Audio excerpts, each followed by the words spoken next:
c'est parti? Oui, voilà. Très bien. Donc voilà, est-ce que vous pouvez vous présenter un peu? Oui, donc je suis Cyril Cormier et je suis chargé de campagne énergie-climat chez Greenpeace France. D'accord, et donc c'est vous qui avez organisé cette action à Rennes Oui, on a organisé cette action à Rennes qui est la dernière d'un certain nombre d'événements qu'on a menés en région depuis 3 mois.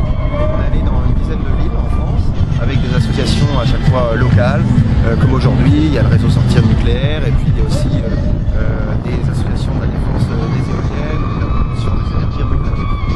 D'accord, mais donc le but, le message à passer, c'est lequel? Alors en fait, depuis un certain nombre de mois, on interpelle les citoyens pour les informer d'abord sur la question énergétique, sur le climat et sur l'énergie. Alors ces deux questions qu'on a choisi d'aborder pendant la présidentielle, puisqu'on est dans cette période d'élection présidentielle, elles nous semblent hyper importantes parce que derrière l'énergie se pose vraiment une question de la vision de la société. Aujourd'hui en France, on a 3 gros problèmes qui sont liés à l'énergie. On a d'abord le dérèglement climatique, ça c'est pas que la France qui est impactée, c'est le monde, mais la France a un rôle à jouer dans la lutte contre les dérèglements climatiques, ce qu'on appelle le réchauffement climatique. Nous on préfère dire les dérèglements climatiques parce qu'il n'y a pas uniquement un réchauffement, il y a aussi tout un tas de symptômes, des tempêtes, des inondations, etc. Il y a le dérèglement climatique sur lequel la France doit prendre sa part, doit participer à cette lutte globale. Il y a aussi les risques nucléaires en France. On a 58 réacteurs, on est un des pays les plus nucléarisés au monde et on a vu il y a un peu plus d'1 an à Fukushima que le nucléaire sûr ça n'existait pas, il pouvait y avoir des accidents. Nous on a 58 réacteurs, il y a 2 jours, il y a eu 2 incidents dans 2 centrales en France. Une à Panluis, une à Saint-Laurent-des-Eaux. Il y a eu des rejets d'eau radioactive. C'est extrêmement grave et ça montre que chaque jour la France est potentiellement face à un risque d'accident nucléaire. Et puis il y a un 3e problème en France lié à l'énergie encore, c'est la question de la précarité énergétique. En France, il y a un peu plus de 60 millions d'habitants et il y a 8 millions qui sont en situation de précarité énergétique. C'est-à-dire qu'ils doivent faire des choix entre se nourrir, correctement se loger, ou se chauffer, ou avoir de l'eau chaude pour se laver, ou pour cuisiner. Ça c'est la précarité énergétique, c'est-à-dire qu'ils ne peuvent pas avoir accès à l'énergie suffisante dans leurs besoins du quotidien. Et ça c'est quelque chose de terrible, 8 millions de Français. C'est pas peu de choses, c'est beaucoup de gens concernés par ce problème. Et nous à Greenpeace, ce qu'on dit c'est que c'est le même modèle énergétique, c'est le même système qui entraîne les dérèglements climatiques parce que l'on consomme trop d'énergie et trop d'énergie fossile, c'est-à-dire le pétrole, le charbon, le gaz. Et puis c'est le même système aussi qui nous entretient dans le risque nucléaire, dans notre consommation d'électricité. Et c'est le même système aussi qui maintient 8 millions de Français dans une situation de précarité énergétique. D'accord. Est-ce que vous pensez que ce message-là est un message qui est pas assez présent dans la campagne Si, absolument. C'est pour ça qu'on est là, c'est pour ça qu'on est allé dans différentes villes de France. C'est parce qu'on estime, nous, que les citoyens déjà ont besoin d'être informés et qu'ils ont besoin de participer au débat sur l'énergie. Et ce débat-là, on espérait qu'il ait lieu pendant la campagne. Parce qu'une campagne présidentielle, des élections, c'est vraiment le moment pour débattre. Et ce qu'on a vu, c'est qu'aucun des favoris des sondages n'a souhaité en débattre.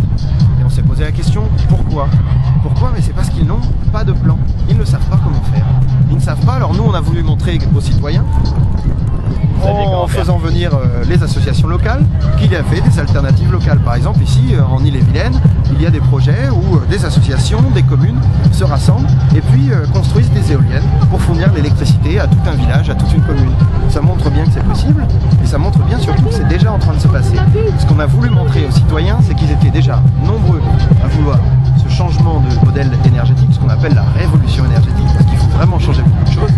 On a voulu montrer que c'était possible et surtout que c'était en marche. Et puis on a voulu leur dire, si vous souhaitez que les hommes politiques, le futur président, les futurs gouvernements mettent en place cette transition énergétique, vous pouvez voter pour qui que ce soit, mais surtout, dès le lendemain des élections, dites-le lui, dites-le au président, dites-le au futur gouvernement, dites-leur que la France a besoin d'entamer cette révolution énergétique.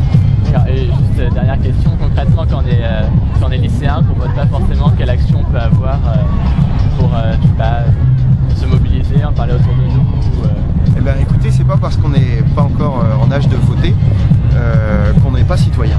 Et moi je pense que les jeunes, dans les lycées et même dans les lycées et dans les universités, sont des citoyens à part entière et qu'ils ont le droit de s'engager et que je dirais même on a tous un petit peu notre part à prendre dans l'engagement citoyen et que le modèle énergétique c'est quelque chose qui nous concerne parce que le réchauffement, le dérèglement climatique c'est en ce moment mais c'est aussi demain, que le risque nucléaire c'est maintenant et c'est aussi demain, ces questions-là sont aussi vos questions. Voilà. C'est à vous de les prendre en main et c'est à vous de dire aux adultes aussi, parce que c'est vous l'avenir, c'est à vous de leur dire, mais nous, on a besoin de changement, on souhaite le changement. Donc vous pouvez venir sur des événements comme ceci, vous pouvez aussi en créer, en monter, et puis surtout, n'hésitez pas à en parler dans vos lycées, à créer des événements, à faire venir des intervenants extérieurs, pourquoi pas, et à réunir les lycéens, des intervenants extérieurs, et à débattre entre vous, à vous informer sur ces questions-là. Je pense que déjà, si tous les jeunes citoyens français étaient informés et se disaient on a le choix, je pense que les choses avanceraient beaucoup plus fortement et beaucoup plus rapidement dès les prochaines années. Merci beaucoup. Merci beaucoup. Voilà.